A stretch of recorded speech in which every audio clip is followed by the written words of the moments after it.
1997 میں دلی کے لال قلعہ گراؤنڈ میں ایک کانفرنس کی تھی، اس میں میں نے سعودی حکومت سے یہ مطالبہ کیا تھا، اے سعودیوں، اگر تمہارے ملک میں حضرت آمنہ کا مزار بنانے کی جگہ نہیں ہے تو حضرت آمنہ کا جسم مبارک ہم ہندوستانیوں کو دے دو، ہندوستان میں جتنا بڑا گنبد ہم حضرت آمنہ کا بنائیں گے اتنا بڑا گنبد ہندوستان میں کسی کا نہیں۔ سبحان اللہ سبحان اللہ۔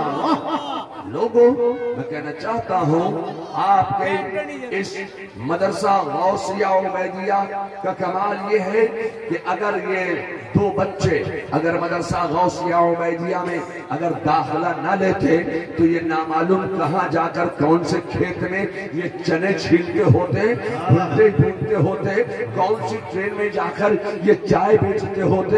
میں آپ کہنا چاہتا ہوں کہ انہوں نے ایک ادارے میں مدرسہ غوثیہ عبیدیہ میں داخلہ لے لیا تو ہمارے مدرسے کا 2.5 سال کا کورس ہوتا ہے حافظ بن جانے کا۔